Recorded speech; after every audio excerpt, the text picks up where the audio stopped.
السلام علیکم ورحمۃ اللہ وبرکاتہ۔ دوستو میں ہوں عبدل منان اور آپ دیکھ رہے ہیں آپ کا اپنا چینل نالج پاور۔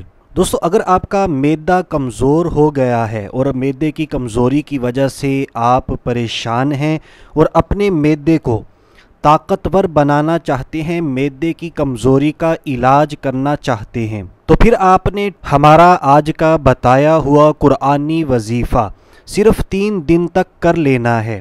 انشاءاللہ عز و جل اس قرآنی وظیفے کی برکت سے صرف 3 دن کے اندر ہماری میدے کی کمزوری دور ہو جائے گی، ہمارا میدا طاقتور ہو جائے گا۔ تو آئیے دوستو بلا تاخیر اپنے آج کے قرآنی پاورفل وظیفے کی طرف بڑھتے ہیں، لیکن اس سے پہلے میں آپ سے ریکویسٹ کرتا چلوں، اگر ابھی تک آپ نے آپ کا اپنا چینل نالج پاور سبسکرائب نہیں کیا تو جلدی سے سبسکرائب کر لیجئے، اور سبسکرائب کے ریڈ کلر کے برابر میں جو گھنٹی کا نشان ہے، بیل آئیکن ہے، اس پر کلک کر کے نوٹیفیکیشن کو بھی آن کر دیجئے تاکہ ہماری آنے والی نیو ویڈیوز آپ کو بآسانی ملتی رہیں۔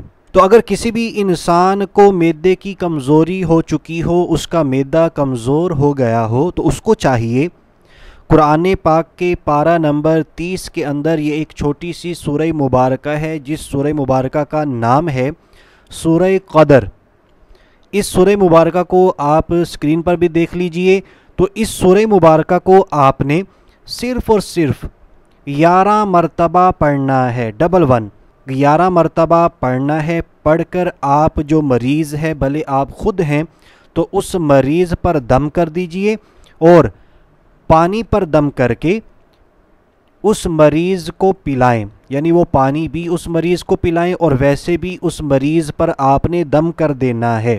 ہاں، جب آپ نے سورہ قدر شریف کو 11 مرتبہ پڑھنا ہے تو اول و آخر کم از کم ایک مرتبہ میرے اور آپ کے پیارے آقا مدینے والے مصطفیٰ صلی اللہ تعالی علیہ وآلہ وسلم پر درود پاک بھی لازمی پڑھ لینا ہے۔ تو اب اگر آخر میں بات کی جائے ہم نے کتنے دنوں تک، یعنی اس عمل کی مدت کتنی ہے، تو اس عمل کی مدت ہے 3 دن۔ آپ نے 3 دن لگاتار اس عمل کو کرنا ہے، جو طریقہ بتایا گیا بالکل اسی طرح کرنا ہے۔ تو انشاءاللہ عز و جل میرے رب کے فضل و کرم سے اور اس قرآنی آیات مبارکہ کی برکت سے ہمارے مریض کو ضرور شفا ملے گی، اس کی معدے کی کمزوری ختم ہو جائے گی۔ ہاں، اگر 3 دن کے اندر پوری طرح آرام نہیں آتا تو 3 دن کے بعد آپ 1 دن کا وقفہ ڈال کے، بھلے 1 دن کا وقفہ ڈالیں یا نہ ڈالیں، آپ دوبارہ 3 دن اس عمل کو کر سکتے ہیں۔ اسی طرح اگر آپ دیکھتے ہیں کہ پھر بھی مکمل علاج، مکمل شفا نہیں ملی، تو آپ دوبارہ اس عمل کو کر سکتے ہیں، اس میں کوئی مسئلہ نہیں ہے، جب تک ہمارے مریض کو اللہ تبارک و تعالیٰ کے فضل و کرم سے شفا نہ مل جائے، ہم نے اس عمل کو کرتے رہنا ہے۔ لیکن جیسا کہ میں نے پہلے بتایا، انشاءاللہ عز و جل 3 دن کے اندر ہی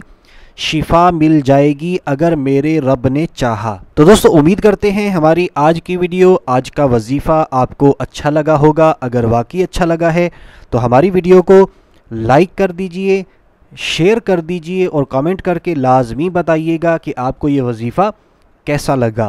تو ابھی کے لیے اتنا ہی، اگلی ویڈیو تک کے لیے اجازت چاہتے ہیں۔ اپنا خیال رکھیے گا، ہنستے مسکراتے رہیے گا۔ اللہ حافظ۔